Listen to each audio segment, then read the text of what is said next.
Nice road ವಿಚಾರಕ್ಕೆ ಸಂಬಂಧಪಟ್ಟಂತೆ ಕಳೆದ ಒಂದು ವಾರದಿಂದಲೂ ಕೂಡ ರಾಜ್ಯದಲ್ಲಿ ದೊಡ್ಡ ಮಟ್ಟದ ಬಿರುಗಾಳಿ ಸಂಚಲನ ಆಗ್ತಿದೆ. ಯಾಕೆಂತಂದ್ರೆ ಕೇಂದ್ರ ಸಚಿವರಂತ ಎಚ್.ಡಿ. ಕುಮಾರಸ್ವಾಮಿ ಅವರು ನೈಸ್ ರೋಡಲ್ಲಿ ಟೋಲ್ ಅನ್ನ ಯಾರು ಕೂಡ ಕಟ್ಟಬೇಡಿ ಅಂತ ಹೇಳ್ಬಿಟ್ಟು ಕರೆಯನ್ನು ಕೂಡ ಕೊಟ್ಟಿದ್ರು. ಯಾಕೆಂತಂದ್ರೆ ಕೋರ್ಟ್ ಆದೇಶ ಇದೆ. ನೈಸ್ ಸಂಸ್ಥೆಯವರು ಏನು ಈ ಲ್ಯಾಂಡ್ ಅಕ್ವಿಜೇಷನ್ ಮಾಡಿಕೊಂಡ್ರು, ಅದಕ್ಕೆ ಸರಿಯಾದಂಥ ಮೂಲಭೂತ ಸೌಕರ್ಯಗಳನ್ನು ಕೂಡ ಒದಗಿಸಿಲ್ಲ, ಅವರಿಗೆ ಪರಿಹಾರವನ್ನು ಕೂಡ ಕೊಟ್ಟಿಲ್ಲ. ಈ ಕಾರಣದಿಂದಾಗಿ ಟೋಲ್ ಕಟ್ಟಬೇಡಿ ಅಂತ ಹೇಳಿದ್ರು.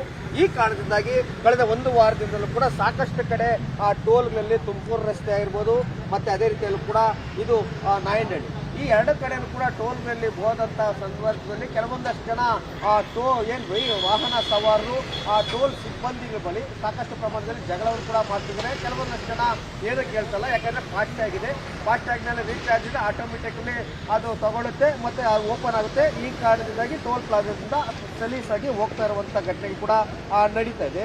ಇದಕ್ಕೆ ಕೆಲವೊಂದಷ್ಟು ಗೊಂದಲಗಳು ಏನಂತಂದ್ರೆ, ಆ ಟೋಲನ್ನು ಕಟ್ಟಬೇಡಿ ಅಂತ ಹೇಳ್ಬಿಟ್ಟು ಯಾವಾಗ ಕೇಂದ್ರ ಸಚಿವರು ಕರೆ ಕೊಟ್ಟರು ಆಗ ಅದನ್ನೇ ಹೋಗಿ ಅಸ್ತ್ರವನ್ನಾಗಿ ಮಾಡಿಕೊಂಡು ಒಂದಷ್ಟು ಜನ ಹೌದು ಟೋಲ್ ಕಟ್ಟುವಂತಿಲ್ಲ, ಕೋರ್ಟ್ ಆದೇಶ ಇದೆ, ಕೇಂದ್ರ ಸಚಿವರು ಕೂಡ ಹೇಳಿದ್ದಾರೆ ಅಂತ ಹೇಳ್ಬಿಟ್ಟು ವಾಗ್ವಾದ ಕೇಳಿದಿರುವಂಥ ಪ್ರಸಂಗಗಳು ಕೂಡ ನಡೀತಾ ಇತ್ತು. ಸದ್ಯಕ್ಕೆ ನಾನೀಗ ನಾಯಂಡಹಳ್ಳಿ ಆ ಟೋಲ್ ಪ್ಲಾಜಾದಲ್ಲಿದ್ದೀನಿ.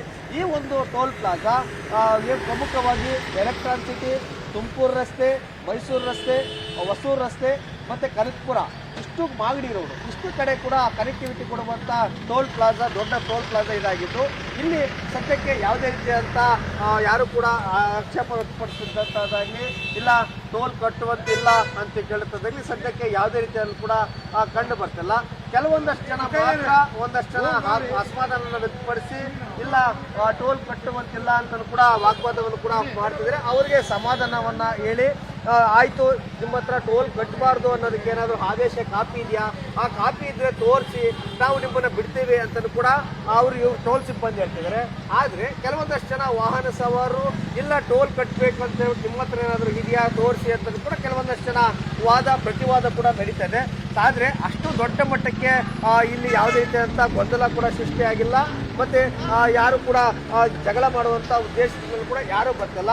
ಆದರೆ ಪ್ರತಿಯೊಬ್ಬರು ಕೂಡ ಈಗ ಯಾವಾಗ ಫಾಸ್ಟ್ಯಾಗ್ ಅನ್ನ ಕಡ್ಡಾಯಗೊಳಿಸಿದ್ರು ಜೂನ್ನಿಂದ ಮೇನಿಂದ ಅವುಗಳಿಂದಲೂ ಕೂಡ ಎಲ್ಲರೂ ಕೂಡ ಕಡ್ಡಾಯವಾಗಿ ಫಾಸ್ಟ್ಯಾಗ್ಗಳನ್ನು ಬಳಕೆಯನ್ನು ಮಾಡಿಕೊಂಡು 5 ನಿಮಿಷ ಮುಂಚಿತವಾಗಿ ರೀಚಾರ್ಜ್ ಅನ್ನು ಮಾಡಿಕೊಂಡ್ರೆ ಮಾತ್ರ ಟೋಲ್ ಓಪನ್ ಆಗುತ್ತೆ. ಇಲ್ಲ ಆ ತಕ್ಷಣ ಅಲ್ಲೇ ಬಂದು ರೀಚಾರ್ಜ್ ಮಾಡಿಕೊಂಡು ಕೂಡ ಅದು ವರ್ಕ್ ಆಗ್ತಿಲ್ಲ. ಆ ಒಂದು ರೂಟಲ್ಲಿ ಎಷ್ಟು ನಿಗದಿಪಡಿಸಿರ್ತಾರೋ ಅಷ್ಟು ಹಣ ಕಟ್ಟಾಗಿ ವಾಹನ ಸವಾರರು ಸಂಚಾರವನ್ನ ಮಾಡ್ತಿದ್ದಾರೆ. ಆದ್ರೆ ನೈಸ್ ಸಂಸ್ಥೆ ಮಾಡ್ತಿರೋದು ಏನಂತಂದ್ರೆ 60 ಕಿಲೋಮೀಟರ್ಗೆ ಒಂದು ಕಡೆ ಟೋಲ್ ಇರಬೇಕು ಅಂತ, ಕೆಲವೊಂದು ಕಡೆ 35ರಿಂದ 45 ಕಿಲೋಮೀಟರ್ ಕೂಡ ಟೋಲ್ ಪ್ಲಾಜಾಗಳನ್ನ ನಿರ್ಮಾಣ ಮಾಡಿ ವಾಹನ ಸವಾರರಿಂದ ಸುಲಿಗೆಯನ್ನ ಮಾಡ್ತಿದ್ದಾರೆ ಅಂತ ಹೇಳ್ಬಿಟ್ಟು ಗಂಭೀರವಾದಂತಹ ಆರೋಪ ಎಚ್.ಡಿ. ಕುಮಾರಸ್ವಾಮಿ ಅವರು ಮಾಡಿದ್ದಾರೆ. ಯಾಕಂದ್ರೆ ಹಾಸನ ರಸ್ತೆಯಲ್ಲಿ ಆ ರೀತಿಯಾಗಿ ಟೋಲ್ ಇದೆ ಅಂತ. ಈ ಕಾರಣದಿಂದಾಗಿ ಟೋಲ್ ಪ್ಲಾಜಾಗಳನ್ನ ಕಿಲೋಮೀಟರ್ ಅನ್ನ ಎಕ್ಸ್ಟೆಂಡ್ ಮಾಡ್ತಾರ, ಇಲ್ಲ ಅಂತಂದ್ರೆ ಕೋರ್ಟ್ ಆದೇಶ ಇದೆ, ಸರ್ಕಾರದ ಆರ್ಡರ್ ಕಾಪಿ ಇದೆ ಅಂತ, ಅದಕ್ಕೆ ಏನಾದರೂ ಸರ್ಕಾರ ಸ್ಪಷ್ಟೀಕರಣವನ್ನು ಕೊಡುತ್ತಾ ಅನ್ನೋದನ್ನ ಕಾದು ನೋಡುತ್ತಿದೆ.